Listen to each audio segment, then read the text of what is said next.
मैं भी अपनी स्क्रीन शेयरिंग ऑन कर देता हूँ ना। पहले तीर्थ का देखेंगे हम सबसे पहले।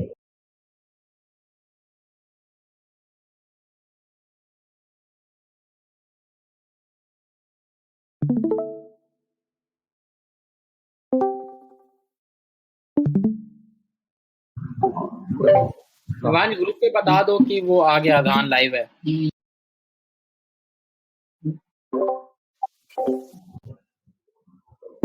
नंपाई यूज किया है, ठीक है। ed.exe डिस्क्राइब यूज करा है। डेटा टाइप चेक करें, उसके बाद से सबकी वीडियो निकाल दें।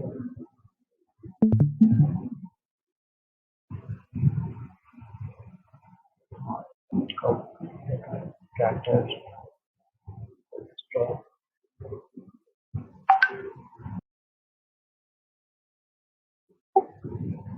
एजेंट इंस्टॉल का निकाल दिया।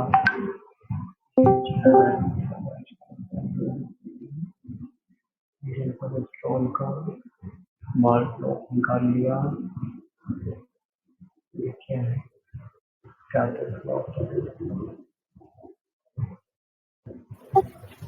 ओके। बॉक्स प्लॉट निकाल लिया मैंने। बॉक्स प्लॉट सही चीज है। कोरिलेशन मैट्रिक्स निकाल लिया।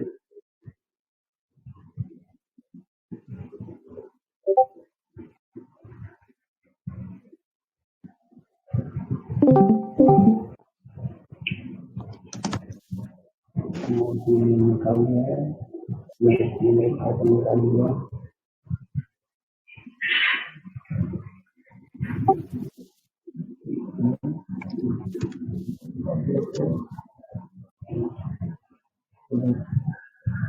चलो सीरीज का डिस्कस करते हैं। आई गेस ये सीरीज का ही है, राइट? एक बार जिसका है वो बता देना किसका ही है।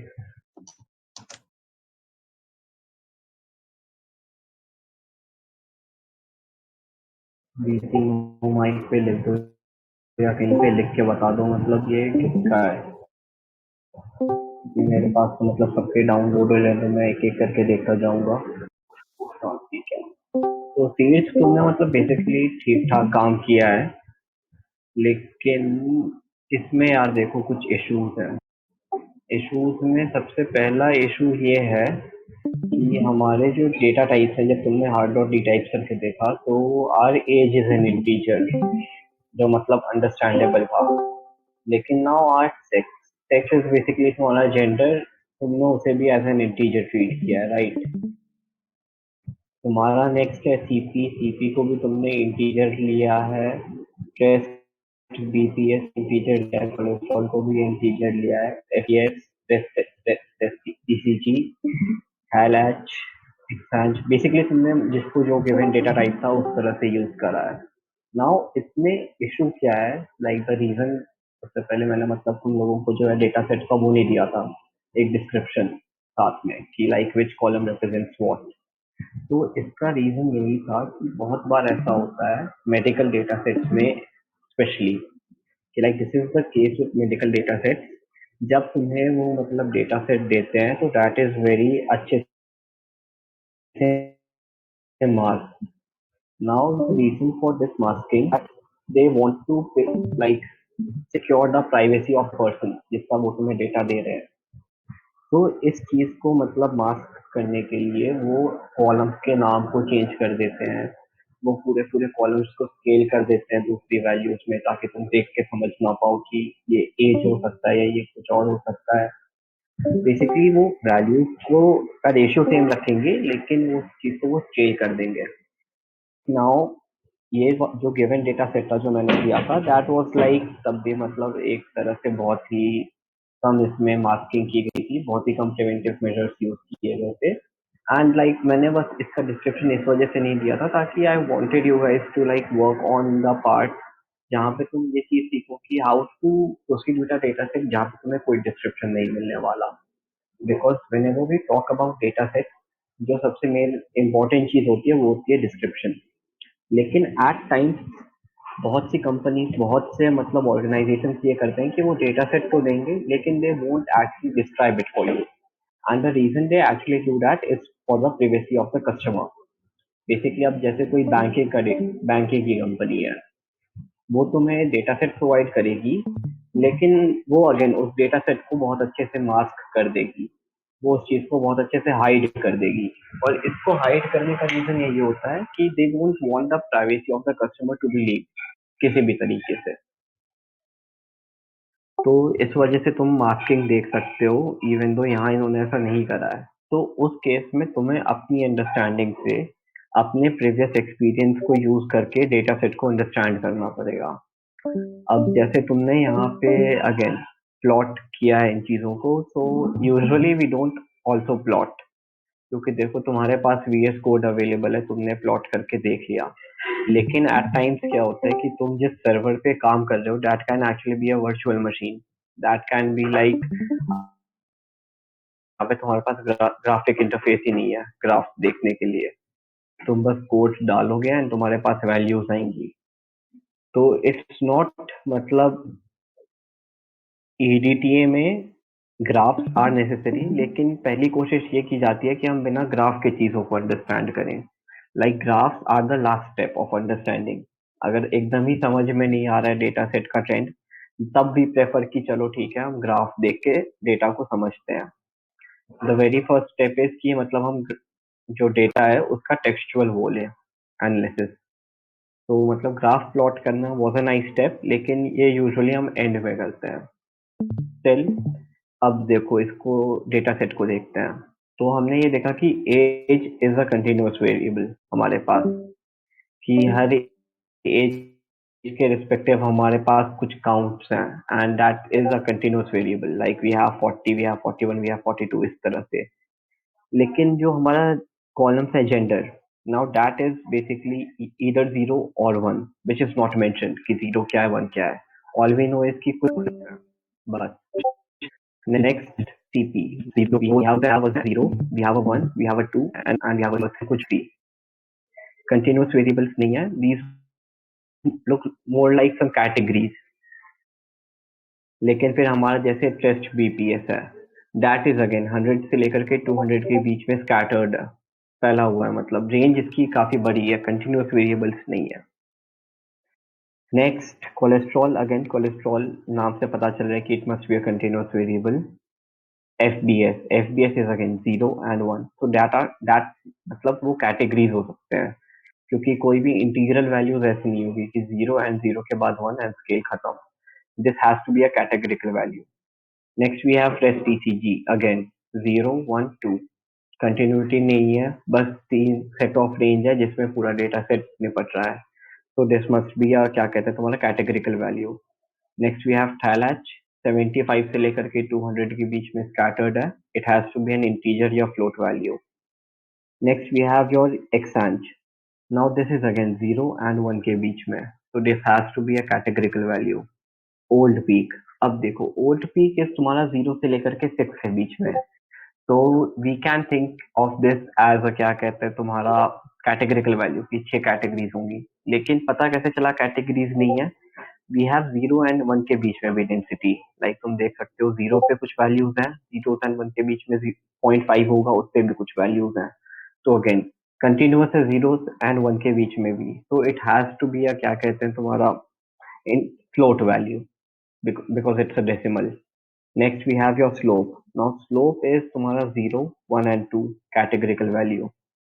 Your column CA again 0, 1, 2, 3, 4 categories हैं, 0 से 1 के बीच में कोई वैल्यू नहीं है, तो it has to be a categorical value. Hal again 0, 1, 2, 3 categorical value, and end में target as we all know has to be categorical. तो सबसे पहले तो हमें ये डिसाइड करना होता है कि कौन सी वैल्यूज हमारी कैटेगरिकल हैं, कौन सी हमारी इंटीजर है, कौन सी हमारी फ्लोट है।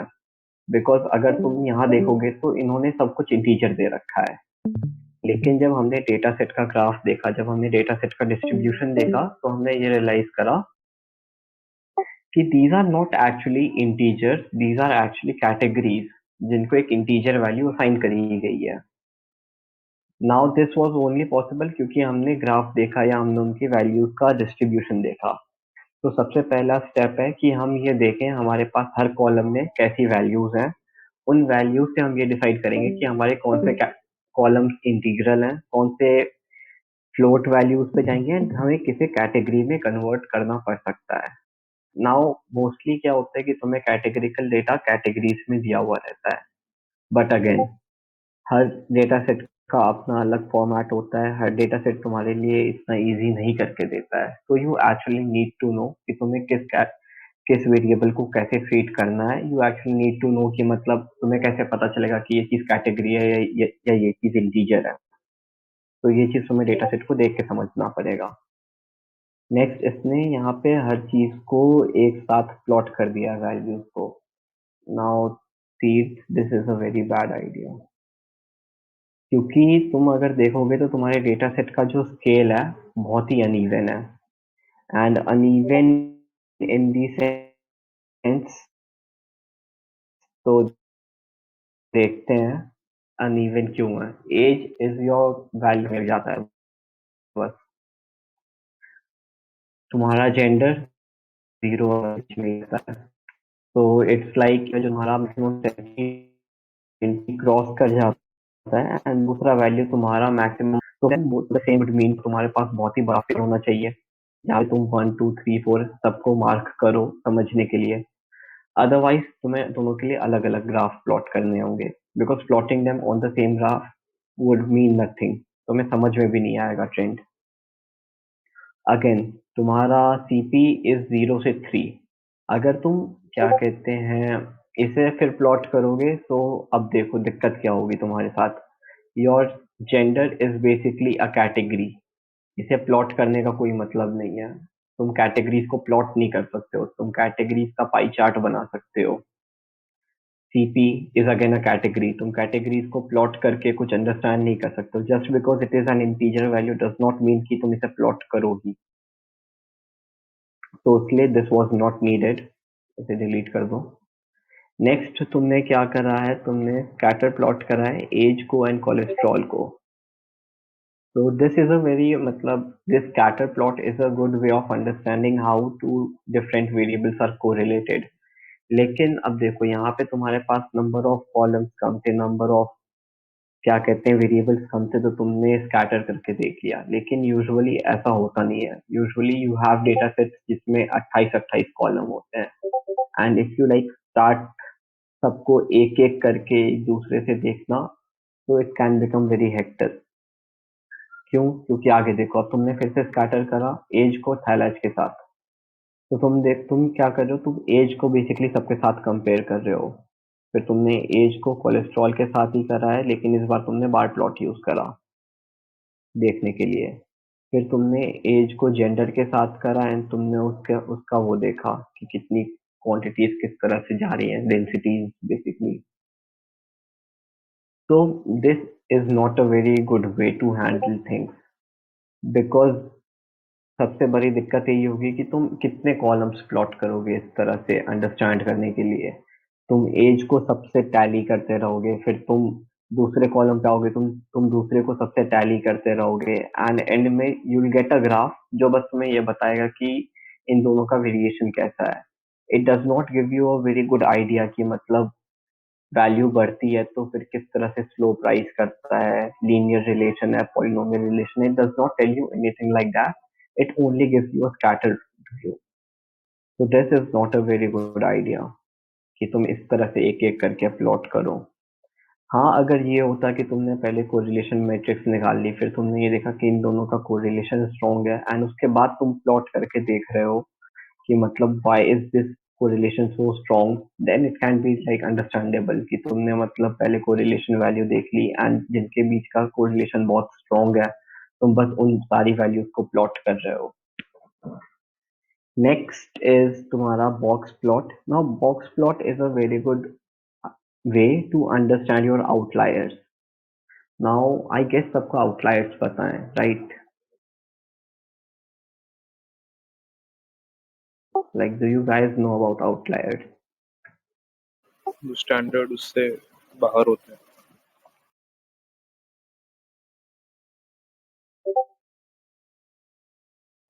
लेकिन when we talk about in terms of machine learning, it is actually like the worst definition that can be given. Outliers are basically like defined as key any value that lies beyond the mean value of the data set. हाँ exactly third quartile and first quartile से बाहर होते हैं। तो अब इसमें दिक्कत होती है। दिक्कत इसमें ये होती है कि यूजुअली क्या करते हैं बहुत सारे मतलब जो रिसर्च वगैरह के भी होते हैं, what they used to do is कि जब उन्हें टैबुलर डेटा सेट मिलता था, the very first step they took was to remove the outliers. लेकिन बेसिकली हम आउटलायर्स को डिफाइन कैसे करते हैं कि anything that lies outside our third quartile और बिलो आवर फर्स्ट क्वार्टाइल। ठीक है, so now this definition is actually flawed in case of machine learning। ऐसा क्यों है? तो मान के चलो तुम्हारे पास एक एज डिस्ट्रीब्यूशन है जिसमें एज इज लाइक 30 से 50 के बीच में मैक्सिमम एज है।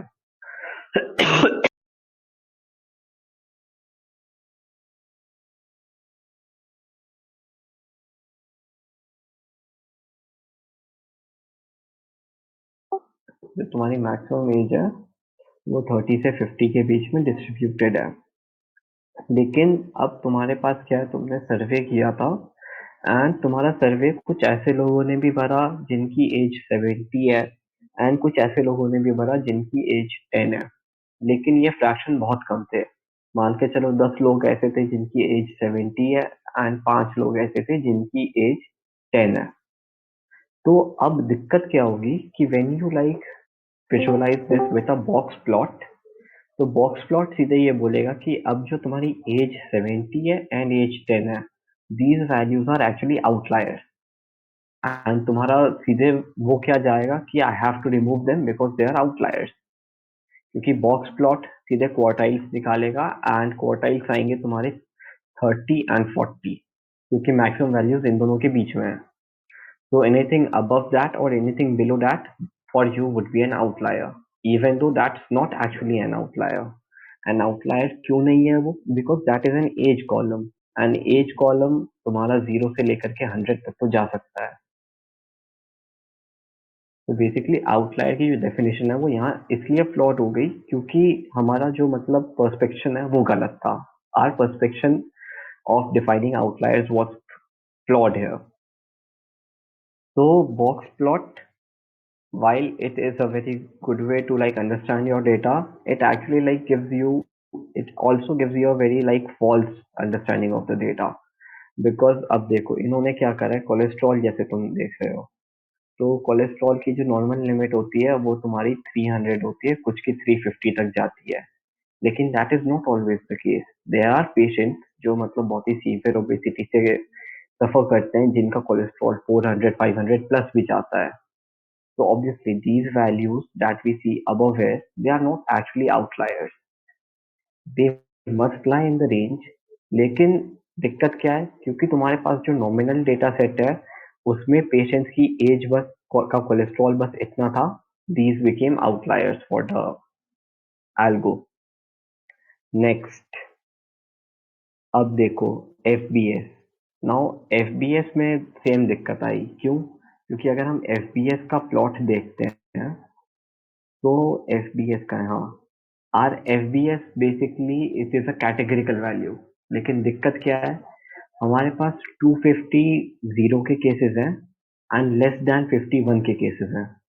तो दिक्कत क्या हुई, even though this is a category, हमने क्योंकि इसे इंटीजर ले रखा था, तो हमने जब इसका बॉक्स प्लॉट निकाला तो हमारे हिसाब से जो पॉजिटिव केसेस हैं वो अपने आप आउटलायर बन गए।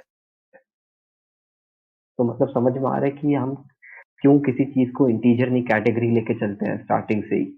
बिकॉज यहाँ दिक्कत क्या हुई थी कि हमने एक कैटेगरी को इंटीजर बनाया, इस कैटेगरी के इंटीजर बनने से दिक्कत क्या हुई, ये चीज यहाँ पे आके आउटलायर बन गई।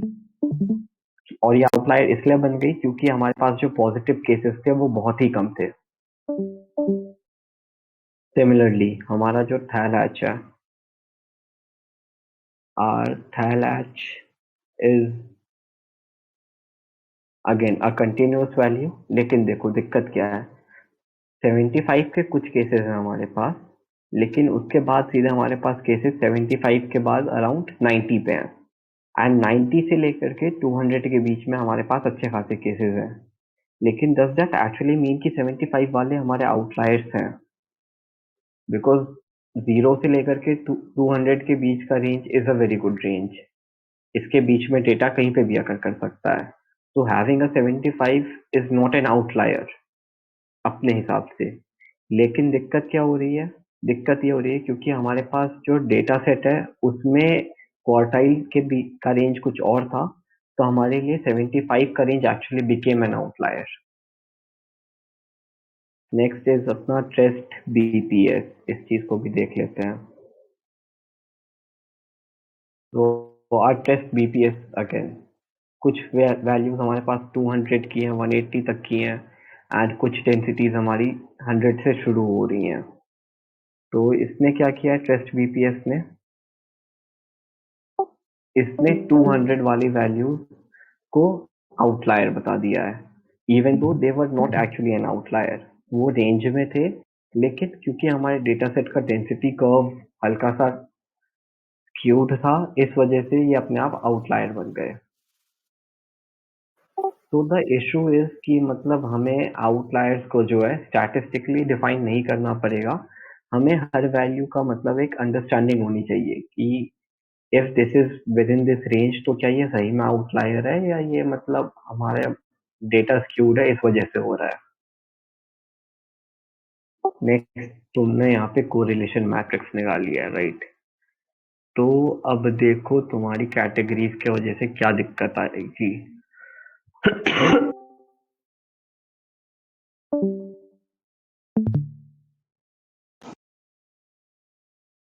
हेलो, कुछ पूछना है किसी को? तो आउटलायर्स मतलब कब इस्तेमाल कब करेंगे मतलब? आउटलायर्स देखो यूजुअली हम कभी ऐसे इस्तेमाल करते नहीं हैं।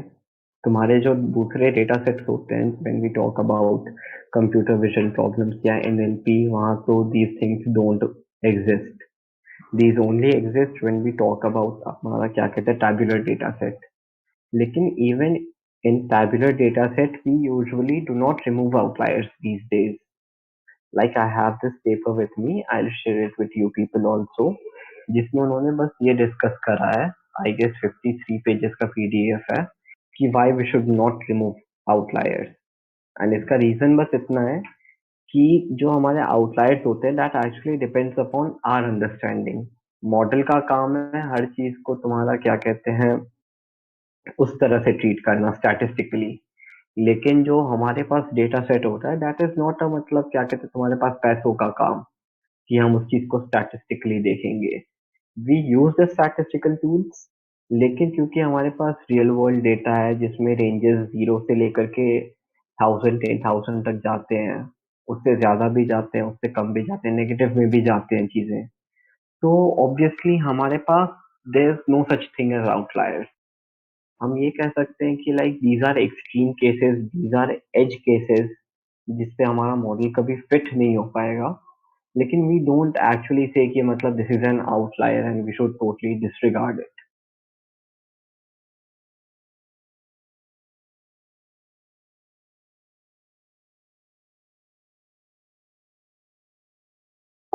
तो उसके बाद तुमने यहाँ पे pandas डॉट प्लॉटिंग से स्कैटर मैट्रिक्स निकाल ली, attributes age, gender, cholesterol and thyroid, and तुमने इन सब का डिस्ट्रीब्यूशन देख लिया। तो अगेन अब तुम यहाँ देखो, तुम्हें जेंडर का करने की कोई जरूरत ही नहीं थी। बिकॉज जेंडर इज तुम्हारा कैटेगरिकल वैल्यू, तो वो अपने साथ तो तुम्हें बेसिकली दो स्ट्रेट लाइंस दे देगा। सिमिलरली यहाँ तुम्हारे पास बस दो स्ट्रेट लाइंस आते रहेंगी हर तरफ, तुम्हें उससे कोई अंडरस्टैंडिंग नहीं मिलेगा।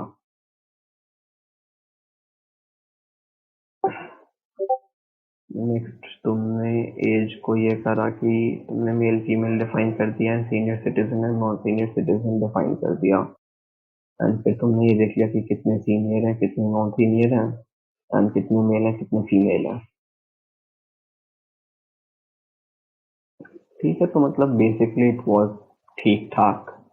I won't say that it is a very like good quality EDTA, लेकिन as a beginner it was ठीक. Next किसका देखा जाए?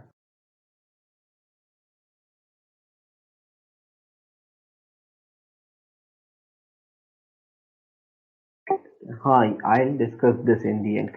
Categorical attributes के साथ कैसे डील करना चाहिए. Actually not in the end, ये हम अगले सेशन में डिस्कस करेंगे.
ये वाला किसका है?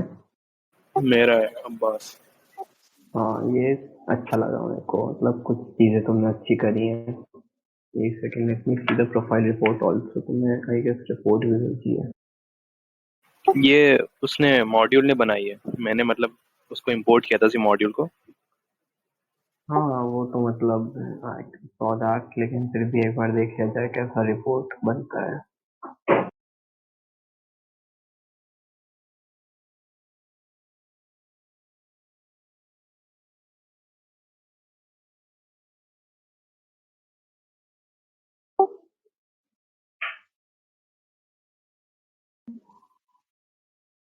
सी देखो, इसने जो ये रिपोर्ट बनाई है, इसने अपने आप से रिकॉग्नाइज कर लिया कि कितने कैटेगरिकल वैल्यूज हैं, इवन दो हमने इंटीजर दे रखा था.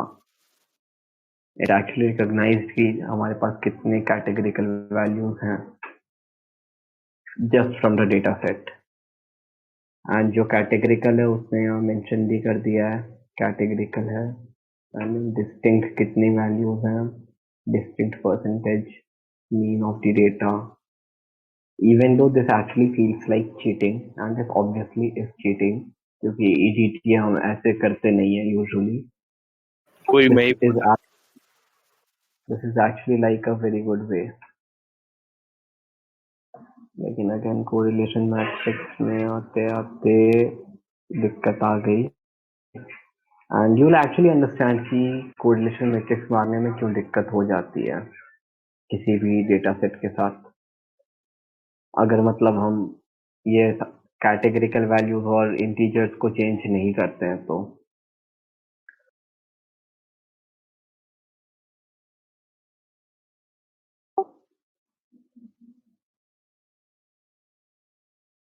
So this was quite good, the report. And see, इसने जैसे यहाँ पे hard dot info use करा है. This dot info is a very good function to like get a very like good grasp of your data set.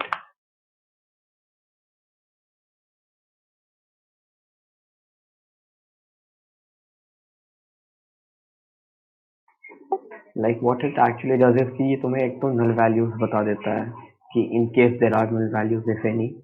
Next it actually tells you the data type and उसके अलावा it gives you the column names.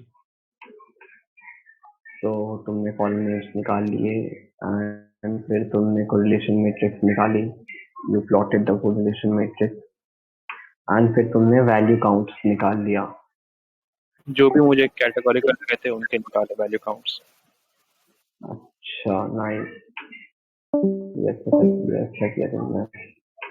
लेकिन again देखो, दिक्कत पता है क्या है, तुम सबने लाइक कैटेगरिकल निकाल तो लिया लेकिन तुमने उसका डेटा टाइप चेंज नहीं करा. तब उसके बाद भी you still चेंज भी करना होता है।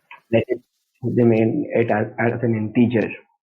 अब देखो, what is a negative case in case the person has a high CP? So if we are actually looking at good algos, या अगर हम मतलब अपना एक ह्यूरिस्टिक एल्गो बनाना चाहते हैं मशीन लर्निंग का, जहाँ पे हम ये चाहते हैं कि लाइक हम पूरा डेटा सेट जो है किसी नॉर्मल तरीके से ट्रेन ना करें, हम डेटा सेट के ट्रेंड को देख के ट्रेन करें। तो what I can say is कि इन केस द पर्सन का CP is like 0 with some other conditions, तो इट इज वेरी प्रोबेबल कि उसका जो टारगेट होगा वो 0 होगा rather than having at 1, because 0 के जो केसेस हैं लाइक 100 क्रॉस हैं हमारे टारगेट के लिए, and we only have like less than 40 cases for this value. Again, for CP1 we can see कि 20 से भी कम है and 40 से ज्यादा है 1 के लिए. For CP2 we see that 20 से कम इधर है. So what we can actually see is that as CP का number increases, हमारे केसेस का जो ट्रेंड है वो 0 से 1 की तरफ जा रहा है. बेसिकली सीपी हमारी एक कैटेगरी है, तो जैसे जैसे ये कैटेगरी मतलब हमारी एक्सट्रीम की तरफ जा रही है, वैसे वैसे हमारा टारगेट जो है वो भी 0 से 1 की तरफ जंप कर रहा है. नेक्स्ट, तुमने हिस्टोग्राम प्लॉट निकाला है कोलेस्ट्रॉल का, that is quite good. Age का तुमने हिस्टोग्राम प्लॉट निकाला है, लेकिन देखो हिस्टोग्राम प्लॉट के साथ पता है दिक्कत क्या है. You can like visualize the data, लेकिन you don't see the bell curve. इससे तुम्हें स्क्यूनेस का आइडिया नहीं होता है कि whether your data is actually skewed, या ये मतलब एक नॉर्मल सा डेटा सेट है, या तुम्हारे डेटा सेट में कोई स्क्यूनेस नहीं है. वो कैसे देखेंगे? वो देखने के हैं functions, I tell you about them. Next, तुमने क्या करा है, टारगेट को रेस्ट टीसीजी के साथ कंपेयर करा है. नाइस. बेसिकली तुमने हर टारगेट को हर एक उसके साथ कंपेयर करके देख लिया, सेक्स के साथ करके देख लिया, ये के साथ करके देख लिया, नेक्स्ट तुमने थाइल के साथ करके देख लिया. तो see this is actually like a very good वे कि तुमने पहले ये निकाल लिया कि कौन से कैटेगरिकल वैल्यूज हैं, एंड उसके बाद जो कैटेगरिकल वैल्यूज है तुमने उसका टारगेट के साथ ट्रेंड देखा, उसका किसी और के साथ नहीं देखा. लाइक तीर्थ ने क्या करा था, तीर्थ ने जो प्लॉट्स निकाले थे इसमें स्कैटर निकाला था एज का एंड थैलेज का. Now the problem here is कि हमारे पास देखो कोई मिसिंग वैल्यूज है नहीं, ठीक है.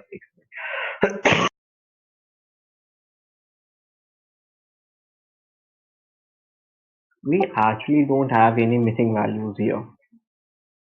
तो हमारा दो मतलब गिवन वैल्यूज के बीच में कोरिलेशन देखना is not really necessary in this case, क्योंकि हम यूजुअली मतलब हम अपने मॉडल को एज भी प्रोवाइड करेंगे एंड थैलेज भी प्रोवाइड करेंगे, तो उनके बीच का कोरिलेशन देख के हमारा कोई फायदा नहीं होने वाला है. ठीक है, फायदा तब होता इन केस मेरे पास थैलेज की कुछ वैल्यूज मिसिंग होती, तो मैं ये चाहता कि पहले like I use a different ML algo to predict अपने थैलेज की वैल्यू, एंड फिर मैं उन प्रिडिक्टेड थैलेज की वैल्यूज को यूज करके आगे के टारगेट्स को प्रिडिक्ट करूंगा.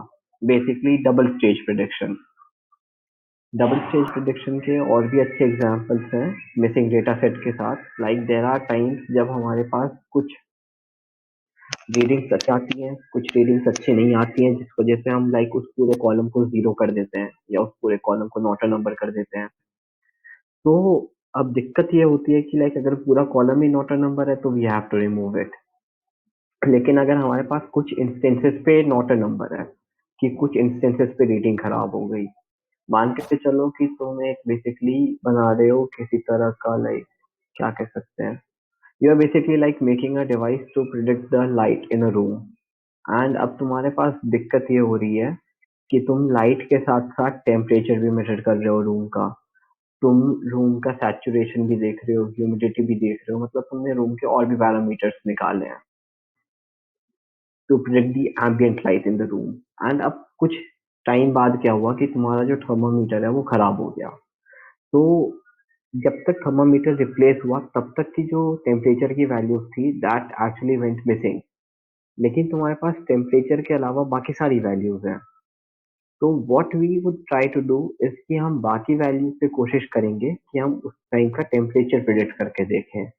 इन केस दैट वर्क, तो फिर हमारे पास जो है डेटा सेट कंप्लीट हो जाएगा and we can again start predicting the ambient light in the room. तो this is basically a two stage prediction, जहाँ पे हम पहले मिसिंग वैल्यूज को प्रिडिक्ट करते हैं गिवन डेटा से, एंड फिर उस प्रिडिक्टेड वैल्यू के साथ अपने डेटा को यूज करके हम अपना टारगेट प्रिडिक्ट करते हैं। तो वहाँ पे it's actually very necessary to see कि हमारे लाइक डिफरेंट गिवन वेरिएबल्स के बीच का कोरिलेशन कैसा है, उनके बीच का रिलेशन कैसा है। लेकिन इन केस अगर तुम्हारे पास नल वैल्यूज नहीं है, तो ये चीज करके कोई फायदा तुम्हें नहीं मिलने वाला है, बिकॉज इन दी एंड तुम दोनों वेरिएबल को टारगेट के लिए यूज करोगे, एक दूसरे के लिए यूज नहीं करने वाले हो। तो अब्बास का वॉज क्वाइट गुड, लाइक उसने कैटेगरिकल वैल्यूज तक देखा and then like he kind of try to use them, that was nice. और भी किसी ने भेजा है अपना? शायद राघव ने भेजा था। आई डोंट थिंक सो उसने भेजा। नहीं, राघव ने शायद से नहीं भेजा है, या कल किसी ने भेजा था, लेट मी चेक।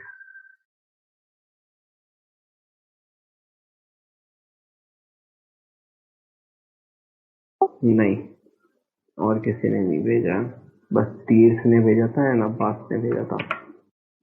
यार ये जो मैं कहता हूँ ना, एटलीस्ट ये कर लिया करो, इससे ये होगा कि लाइक डिस्कशन करने वक्त ये पता चलेगा कि कौन कितना समझ रहा है, कौन कितना कर पा रहा है।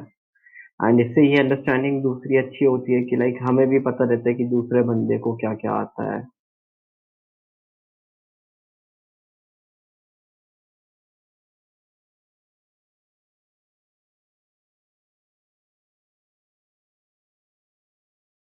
तो अब I will share my solution with you guys.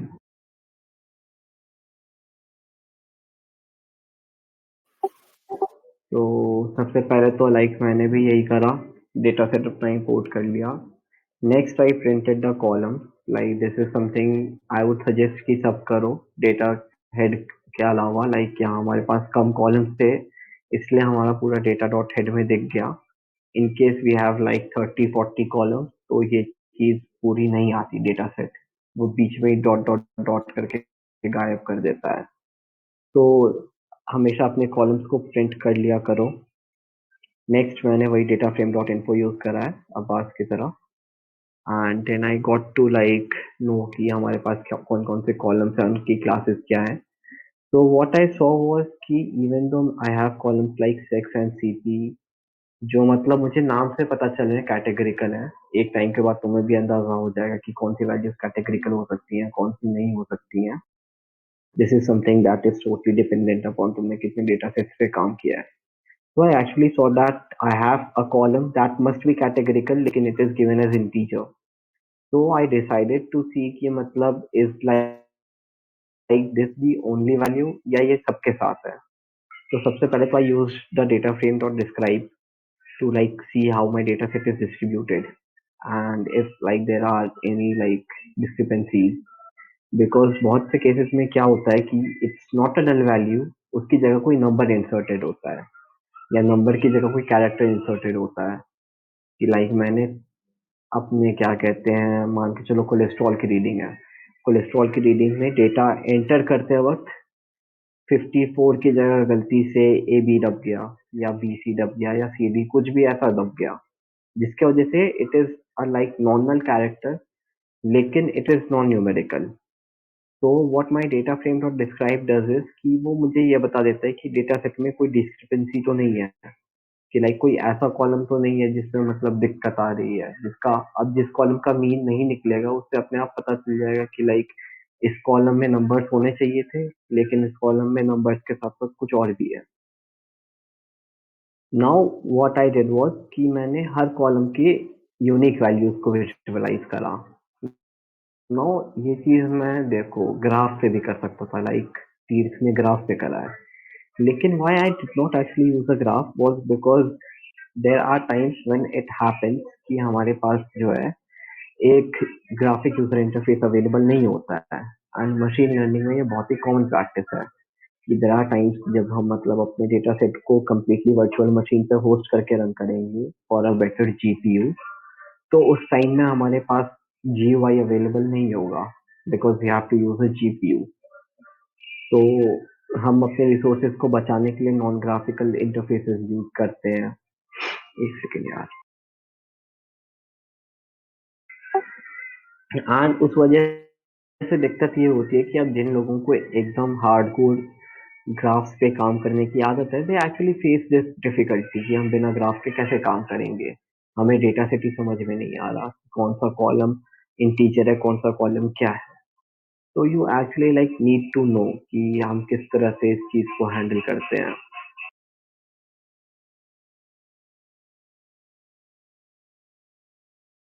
तो आपने बेसिकली सारे कॉलम्स का वैल्यू काउंट्स निकाला। हाँ, मैंने हर कॉलम के यूनिक वैल्यू काउंट्स निकाले। Basically value counts give you the unique count कि कौन सी वैल्यू यूनिक है एंड इसके कितने काउंट्स हैं। तो इससे हमारे पास सबसे ज्यादा फायदा एक तो ये होता है कि we actually get to know this ascending order में। तो वी नो कि what is the most common values, what are the most common values एक तरह से। एंड उसके बाद ट्रेंड क्या है। अब जैसे मैंने यहाँ देखा कि मेरे पास columns like sex, columns like CP, these are actually categorical values. मुझे ग्राफ की जरूरत नहीं पड़ी इस चीज को पता करने के लिए। मैंने यहाँ पे सीधे लाइक इन नंबर्स को देख के पता कर लिया कि दीज आर मेरे कैटेगरिकल वैल्यूज। फिर आई सॉ कि इसका जो ट्रेंड है बहुत लंबा चल रहा है एंड कंटिन्यूअस है, तो obviously this is an integer value. लेकिन again this cholesterol, this has to be a continuous value. लेकिन अब मेरा क्या कहते हैं F B S, this is again 0 and 1 खत्म। तो दिस हैज टू बी क्या कहते हैं मेरा कैटेगरिकल वैल्यू। हमारा रेस्ट ईसीजी कैटेगरिकल वैल्यू। अब देखो रेस्ट ईसीजी को ऐसे जो हमारा कंडीशन ये है 2, इसके बस 4 इंस्टेंसेस हैं, तो ऑब्वियसली हमारा मॉडल इस चीज को एन आउटलायर बताएगा 0 से 1 के बीच के रेंज के बाद। लेकिन is this real N outlier? नहीं। क्यों नहीं है? क्योंकि हमारे पास रेस्ट ईसीजी है, वो एक कैटेगरी है एंड कैटेगरी में कभी आउटलायर्स नहीं होते हैं। बिकॉज हम इसे एज एन इंटीजर ट्रीट कर रहे थे इसलिए ये आउटलायर था। लेकिन the moment we actually change this into a category, this does not remain an outlier anymore.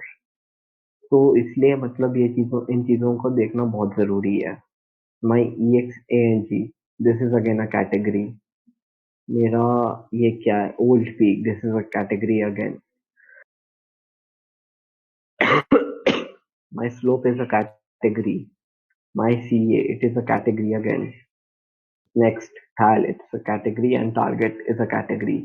Now, target अगर हम देखेंगे तो मेरे पास instances 1 के 165 है and 0 के 138 है। So the second thing that I realize is कि मेरा data set का जो target value है वो ज़्यादा skewed नहीं है। मतलब जो मेरा मॉडल बनेगा वो अच्छा ट्रेन हो सकता है, it will not be biased.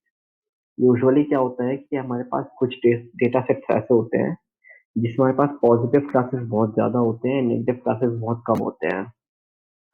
For example तुम इस चीज को ऐसे सोचो कि तुम्हारे पास किसी के क्रेडिट कार्ड के ट्रांजैक्शन का डेटा है, ठीक है। अब तुम्हारे पास एंड में टारगेट ये है कि क्या उस कार्ड को एक फ्रॉडुलेंट ट्रांजैक्शन के लिए यूज किया गया था या नॉन फ्रॉडुलेंट के लिए। तो इसमें दिक्कत ये होती है कि यार फ्रॉड्स इतने हार्डकोर बहुत कम होते हैं। उस काम में भी मतलब बहुत ही कम होते हैं जो रिपोर्ट होते हैं।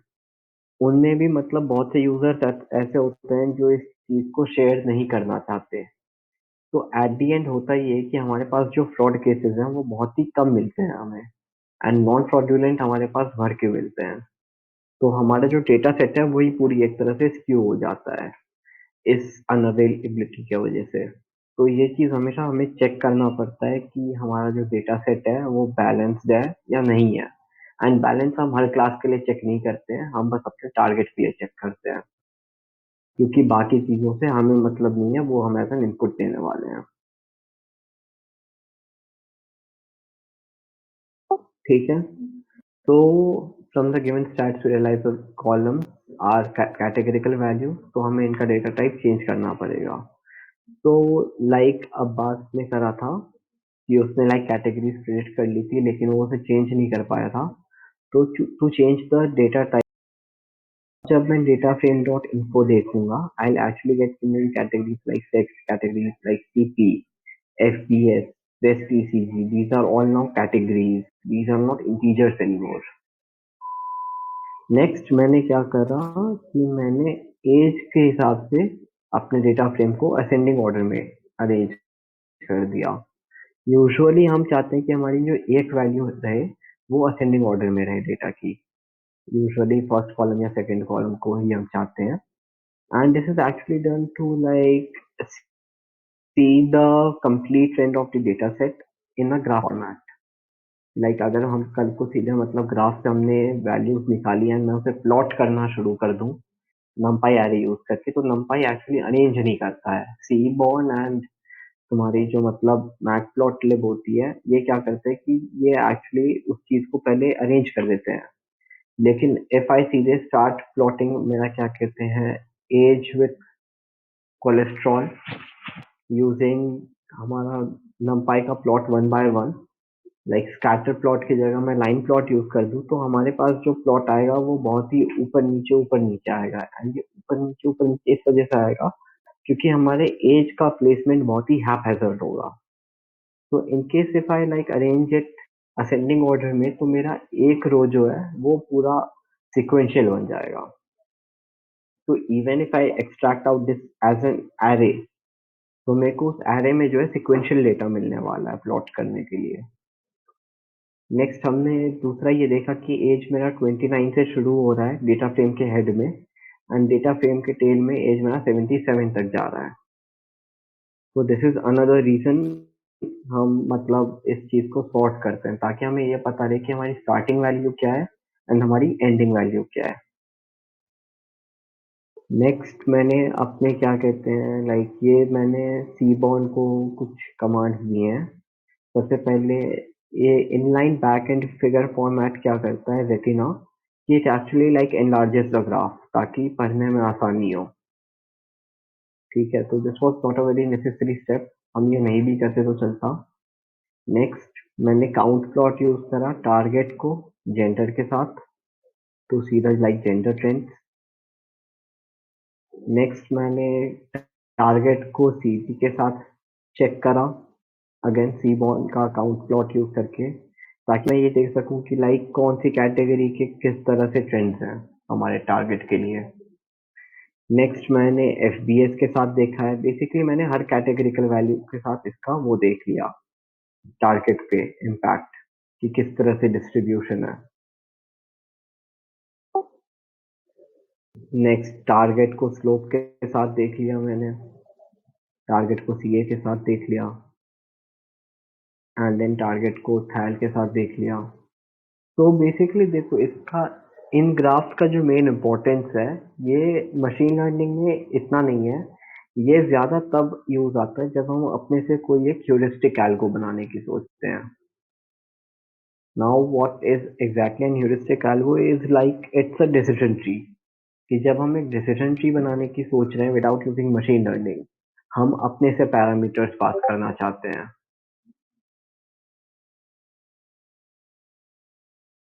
तब हम ये कोशिश करते हैं कि हमारे पास जो है हर चीज का ग्राफ अवेलेबल रहे, ताकि हम ये देख पाए कि हर एक डिफरेंट वेरिएबल का हमारे टारगेट पे क्या इम्पैक्ट पड़ रहा है।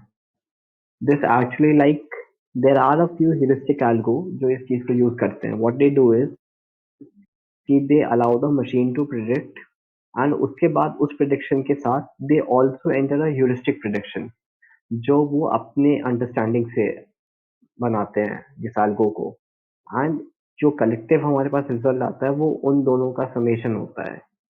Like I have seen this in a very few competitions, जहाँ पे लोगों ने मतलब अपना ह्यूरिस्टिक एल्गो बना के उसको भी साथ में लगा रखा था to like gain better insights from the data, because there are things that a machine can miss which only a human can understand from a given data set.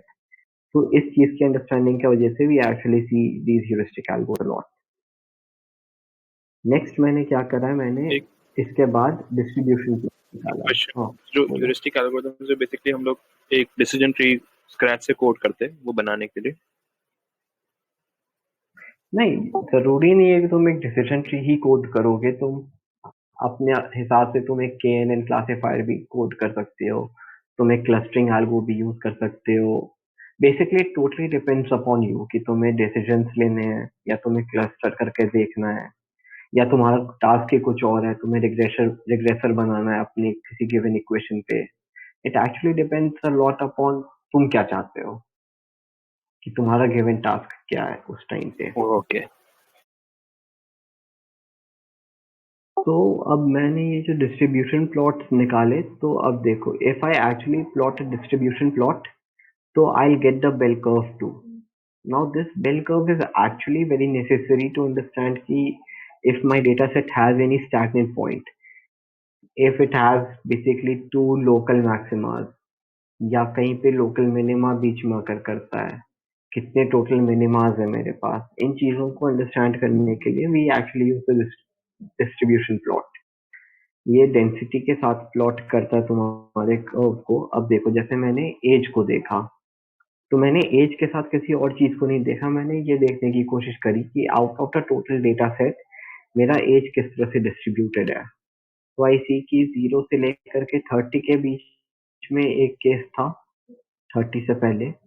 उसके बाद my majority of the cases lie actually between 40 and 70, and 40 and 70 के बीच में I also see a plateau around 40 and 50। तो इस plateau का मतलब है कि इस बीच में जो मेरा डेटा सेट का वेरिएशन है वो कांस्टेंट है। Now what this variation actually means is कि हमारे पास ये जो जितने भी केसेस हैं, इन सबके हमारे पास इक्वल इंस्टेंसेस हैं, या लगभग इक्वल इंस्टेंसेस हैं, and then we go on increasing and the number of instances keep varying और increasing. Next I have the test BPS. तो अगेन अगर इसे देखेंगे टेस्ट बीपीएस को, तो वी रियलाइज कि it is a very normal bell curve, जो लगभग लगभग हमारा लाइक स्टेबल है, ज्यादा स्क्यूड नहीं है एज कम्पेयर टू हमारा एज का बेल कर्व। हमारा एज का बेल कर्व जो है, it actually has two local maxima.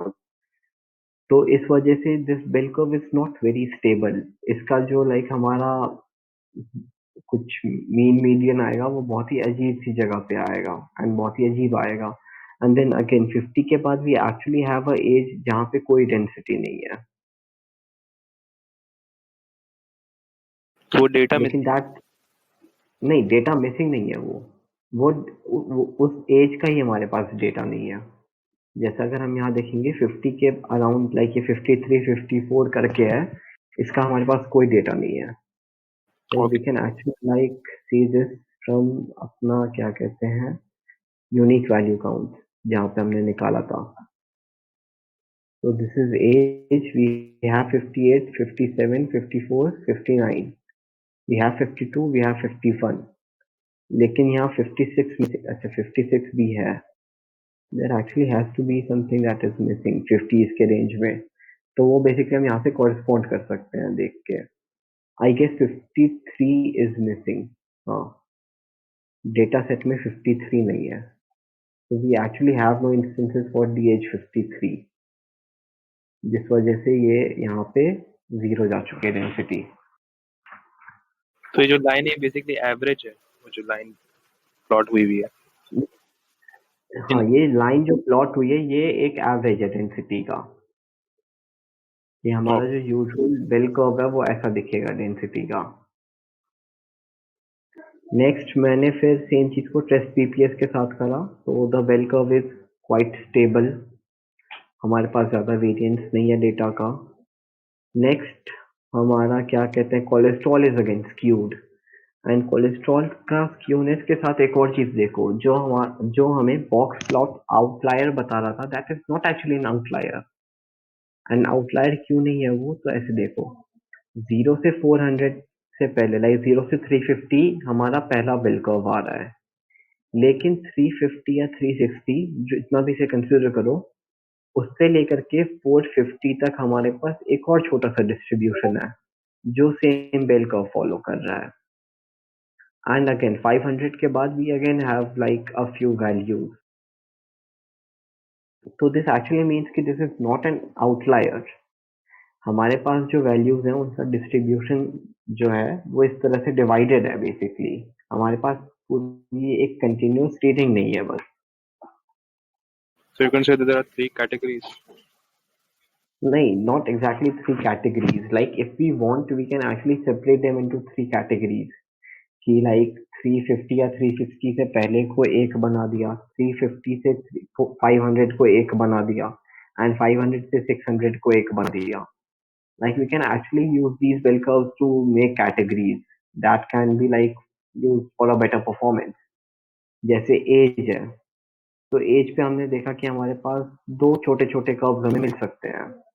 Like the first can be this curve, the second can be this curve. So we can actually like rather than going for senior citizen and non-senior citizen, जो 60 के बाद हम जो 60 के बाद basically पीड्स में वो करा था distribution, we can actually use this 53 as a distributor. कि इससे पहले एक एज की कैटेगरी है, इसके बाद एक एज की कैटेगरी है. या हम इस 50 से पहले कर दें कि ये सारे हमारे पास यंग लोग आ गए, इसके बाद वाले हमारे पास ओल्ड पीपल आ गए. बेसिकली हम बेल कर्व के हिसाब से अगर कैटेगरीज डिफाइन करेंगे तो हमारे पास अच्छी क्वालिटी की कैटेगरीज आने वाली हैं बेसिकली. नेक्स्ट हमारा जैसे थैलैच है, तो थैलैच में हम देखेंगे कि स्क्यूनेस है डेटा में, लेकिन it can not be like divided into categories. क्यों? क्योंकि the graph rises, it attains a global maxima and उसके बाद खत्म हो जाता है. There are no local maximas there. तो हम इस चीज में कैटेगरीज नहीं बना सकते हैं. लेकिन what we can do is कि इसका हम स्क्यूनेस देख के हम इस चीज को स्केल कर सकते हैं. लाइक स्केलिंग वगैरह हम अगले सेशन में डिस्कस करेंगे, क्योंकि आज पूरा मैं ईडीटीए को ही लेना चाहता था. नेक्स्ट टारगेट को भी मैंने एक तरह से वो करके देख लिया, distribution plot, even though it was not really necessary, लेकिन this actually like gave me a pretty much understanding कि जो हमारे टारगेट वेरिएबल्स हैं उनकी डेंसिटी किस तरह से स्प्रेड है. इट एक्चुअली शोज कि जो डेंसिटी है वो लगभग लगभग इक्वल ही है, ज्यादा वेरिएशन नहीं है हमारे टारगेट वेरिएबल्स में. Next is the correlation matrix. तो अब देखो मैंने क्या करा, मैंने कोरिलेशन मैट्रिक्स बनाने से पहले जितने भी कैटेगरिकल वैल्यूज थे उन सबको अलग कर दिया. इससे क्या होता है कि जो हमारी कोरिलेशन एक्चुअली आती है वो हम बस इंटीजर्स के बीच में निकाल सकते हैं. ठीक है. We cannot like calculate the actual correlation between a category and an integer. That is totally not defined.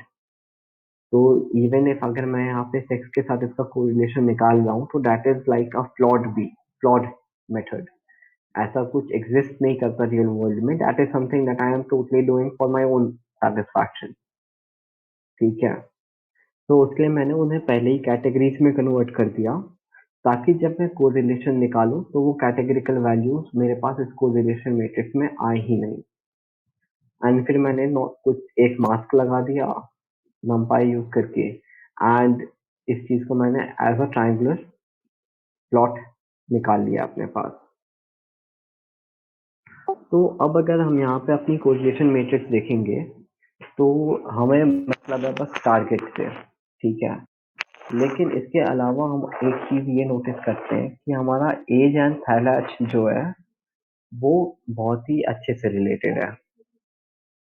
Similarly हमारा टारगेट एंड ओल्ड पीक अच्छे से रिलेटेड है. हमारा थैलेच एंड टारगेट अच्छे से रिलेटेड है. So in case there was a chance कि for some instance मेरा थैलेच मिसिंग था या मेरा ओल्ड पीक मिसिंग था, so I could have used any of these given variables to like replace to predict the value. And इसमें मैं सारे obviously use नहीं करता, क्योंकि अगर मैं सबको यूज करके थैलेच प्रिडिक्ट करूंगा एंड फिर वापस इस प्रोजेक्टेड थैलेच से मैं अपना टारगेट प्रिडिक्ट करूंगा तो मेरा मॉडल ओवरफिट कर जाएगा. ओवरफिटिंग इज बेसिकली, ओवरफिटिंग पता है तुम लोगों को क्या होता है? जब मशीन लर्निंग सिर्फ उसी ट्रेनिंग एग्जांपल पे अच्छे प्रेडिक्शंस देता है, टेस्ट हाँ, एग्जांपल देगा। टेस्ट एग्जाम्पल पे वो ज्यादा अच्छा परफॉर्म नहीं कर पाता, दैट इज ओवरफिटिंग को भेजा। तो बेसिकली हमारे जो है मतलब मैक्सिमम वैल्यूज हैं, उनको यूज करके हमने पहले एक चीज को प्रिडिक्ट करा, एंड देन हमने उस प्रिडिक्टेड वैल्यू से अगेन किसी चीज को प्रिडिक्ट करा। तो ट्रेनिंग एग्जाम्पल में क्या होगा कि वो इस चीज को तो याद कर लेगा हमारा मॉडल, लेकिन जब हम वैलिडेशन सेट पे जाएंगे तो हम ये नोटिस करेंगे कि the model actually fails to understand what actually happens, क्योंकि इसे दिक्कत ये हो रही थी कि it was just memorising the given example अच्छा परफॉर्म करने के लिए ट्रेनिंग टाइम पे। तो इसलिए हम ये प्रेफर करते हैं कि हम थैलाज को जब प्रेडिक्ट करें तो हम यूजुअली इसे एक से दो ही फीचर दें बस, इससे ज्यादा नहीं, ताकि बस उन एक दो फीचर्स को यूज करके हम थैलाज को प्रेडिक्ट करें एंड बाकी सारे फीचर्स प्लस थैलाज को यूज करके हम टारगेट को प्रेडिक्ट करें, ताकि my algo still has to see many new features. तो अब यहाँ देखो, जैसे तीर्थ ने एक गलती करी थी कि तीर्थ ने मतलब सबको एक साथ प्लॉट करके देखा था, एज को हमारा क्या कहते हैं कोलेस्ट्रॉल के साथ, एज को इसके साथ, एज को उसके साथ। तो इसमें तीर्थ दिक्कत यार ये थी कि हमारा जो बेसिकली प्लॉट आया हमारे पास, तो उस प्लॉट से हमें कुछ अंडरस्टैंडिंग नहीं हुई उनके बीच के कोरिलेशन की। All we saw was a plot कि हाँ ठीक है ये इस तरह से डिस्ट्रीब्यूटेड है एक दूसरे के बीच में। लेकिन अगर हम यहाँ सेम चीज को देखेंगे, for example if I look at my column age, तो अब मैं ये देख सकता हूँ कि my age and cholesterol are somewhat related, my age and chest bps are very much related, my age and old peak are quite related. क्योंकि scale पे देखो, वाइट इज एकदम जीरो, वन इज तुम्हारा एक्सट्रीम, माइनस वन इज तुम्हारा negative. And देखो, कोरिलेशन एकदम पॉजिटिव हो या एकदम नेगेटिव हो, दोनों ही केस में बहुत अच्छी चीज होती है। when we talk about linear regression, या we talk about logistic regression, या we talk about any other feature extraction method जहाँ पे बेसिकली हम फीचर्स पे काम करते हैं। तो being very correlated और being extremely non correlated is actually good। दिक्कत तब आती है जब हमारे पास जो कोरिलेशन है वो उसकी वैल्यू हमारी जीरो के आसपास लाई करे, क्योंकि तब भी से कि इन दोनों के बीच में कोई स्पेसिफाइड रिलेशन नहीं है। तो उस केस में एक को यूज करके दूसरे को प्रिडिक्ट करना इज टोटली इम्पॉसिबल। ठीक है, तो that was the use of a correlation matrix. हम बेसिकली कोरिलेशन मैट्रिक्स से ये निकाल सकते हैं कि टारगेट प्रिडिक्ट करने के लिए हमारे पास इंपॉर्टेंट फीचर्स क्या क्या हैं, नॉन इम्पॉर्टेंट फीचर्स क्या क्या हैं, हम कौन से फीचर्स को ड्रॉप कर सकते हैं, कौन से फीचर्स नेसेसरी नहीं है वो बस मेमोरी खा रहे हैं। These all can be like totally deduced from the correlation matrix। And again, जरूरी नहीं होता हमारे पास हर बार कोरिलेशन मैट्रिक्स देखने के लिए ग्राफिक इंटरफेस हो, so we can just use the dataframe.cor and that actually gives us the correlation matrix। And हाँ, categories को हम कभी भी कोरिलेशन में नहीं इंक्लूड करते हैं, कैटेगरीज को डील करने का अलग तरीका है, वो हम अगले सेशन में देखेंगे। आज के सेशन में और कोई डाउट? तो बेसिकली आपने जो ये हार्ट डॉट सीएसवी में जो अप्रोच लगाई है ईडीटीए की, आप जनरली हर एक उसमें यही अप्रोच लगाते हो? नहीं, यूजुअली मतलब मेरा अप्रोच जो है वो डेटा टू डेटा डिफर करता है, एंड इस पे लाइक अभी मैंने पूरा कंप्लीट करा भी नहीं है EDTA. This was just like the basics of it. अभी मैंने इसमें जैसे लाइक आई सेड बिफोर कि मैंने कैटेगरिकल वैल्यूज को इवन दो डिसाइड कर लिया कि कौन सी कैटेगरिकल है सॉरी, मैंने ये तो डिसाइड कर लिया कि कौन सी कैटेगरिकल है, लेकिन अब तक मैंने उनके डमी डेटा सेट्स नहीं निकाले, मैंने उन कैटेगरीज को उनकी वैल्यू डिफाइन नहीं करी है अब तक। तो वैल्यूज इसके डिफाइन लिए करना वैल्यूज असाइन करना, देखो अभी क्या है कि हम अगर उसे एज अ कैटेगरी ट्रीट कर भी देना, तो दिक्कत ये होगा कि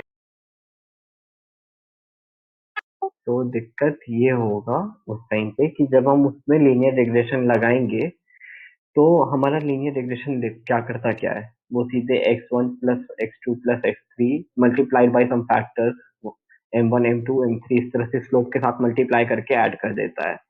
ठीक है, नाउ इवन दो मैंने सेक्स को एज अ कैटेगरी डिफाइन कर दिया, लेकिन अभी भी वो क्या करेगा, जब मैं उसे लाइक अपने मॉडल को दूंगा, वो इस चीज को मल्टीप्लाई करके सीधे ऐड कर देगा।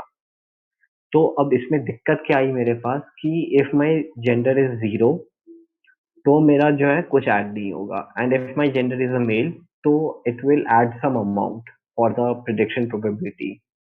ठीक है, इतना समझ समझ में आया? हाँ, ये बुक में था, वन हॉट इनकोडिंग करते हैं, स्पार्स मैट्रिक्स बनाते हैं। वन हॉट एनकोडिंग किया जाता है इसलिए, ताकि इर्रिस्पेक्टिव ऑफ मेरा लाइक वो कैटेगरी कुछ भी रहे, देर इज समथिंग एडेड। कि लाइक इफ इट्स जीरो, तो ऐसा नहीं हो कि कुछ केसेस में जीरो ऐड हो एंड अगले केसेस में वन ऐड हो फॉर द स्लोप। उस केस में क्या होगा कि अब फीमेल के केस में क्या हुआ कि कुछ ऐड नहीं हुआ, because it's like zero into the slope. लेकिन इन केस अगर मैं इस चीज को वन हॉट एनकोड कर दूं, तो मेरा फीमेल की कैटेगरी में वन जाएगा एंड मेल की कैटेगरी में जीरो जाएगा नेक्स्ट टाइम। तो उससे क्या होगा कि फीमेल के टाइम में फीमेल वाला स्लोप ऐड होगा, मेल के टाइम में मेल वाला स्लोप ऐड होगा। ठीक है, तो in either of the case कुछ हमने प्रिडिक्शन प्रोबेबिलिटी में एक इनपुट ऐड करा है, जो अगर हम इसे एज एन इंटीजर ट्रीट करते ऐड नहीं होता। तो इसलिए वन हॉट एनकोडिंग करना जरूरी होता है डेटा सेट को। This is part of EDTA। Yes, this is actually an part of EDTA, data set का मैनिपुलेशन करना, कैटेगरीज को वन हॉट एनकोड करना, ये सब एडीटीए में ही आता है। लाइक एडीटीए कंप्लीट होने के बाद, लाइक वंस यू से कि you are done with your EDTA, तुम्हें बस सीधे मॉडल डॉट फिट और मॉडल डॉट प्रिडिक्ट लगाने की जरूरत पड़नी चाहिए, उससे ज्यादा कुछ नहीं। मतलब सारा डेटा ट्रांसफॉर्मेशन EDTA में होता है। सारा डेटा ट्रांसफॉर्मेशन एडीटीए में होता है। इस सेशन में मैंने अभी स्केलिंग नहीं डिस्कस करा है। Scaling is quite necessary, both क्या कहते हैं, मशीन लर्निंग में भी, डीप लर्निंग में भी। उसके अलावा अभी हमने वन हॉट एनकोडिंग डिस्कस नहीं करा है, and we have like left out a few other topics too, जो हम एडवांस्ड ईडीटीए में कवर करेंगे। थैंक यू भैया। तो आज के लिए इतना ही रखते हैं। अब हमें 2-3 सेट्स और दे देंगे क्या? 2-3 डेटा सेट्स और चाहिए अगर प्रैक्टिस कर रहे हो। हाँ हाँ, वो मैं प्रोवाइड कर दूंगा। लाइक नेक्स्ट टाइम से तो I will try to keep this, कि मतलब मैं डेटा सेट के साथ उसका जो रिलेवेंट इंफॉर्मेशन है कैटेग हर एक कॉलम का, वो भी प्रोवाइड कर दूं, ताकि तुम्हें एडीटीए परफॉर्म करने में इजी हो। इस बार मैंने बस इस वजह से नहीं दिया था, because I wanted to see कि मतलब तुम लोग किस तरह से फिट करते हो कि कैटेगरीज है या इंटीजर है। Like can you guys actually understand कि कैटेगरीज क्या होती हैं या नहीं होता है। बस आप नेक्स्ट टाइम से आप आई, अपनी EDTA.IPNB जो है वो यहाँ पे डाल देंगे तो हम देंगे। वो मैं व्हाट्सएप पे सीधे शेयर कर दूंगा सबके साथ। ओके, थैंक चलो ठीक है, फिर आज के लिए इतना ही रखते हैं। यू। ठीक है देवांश, रिकॉर्डिंग बंद कर दो यार। मैं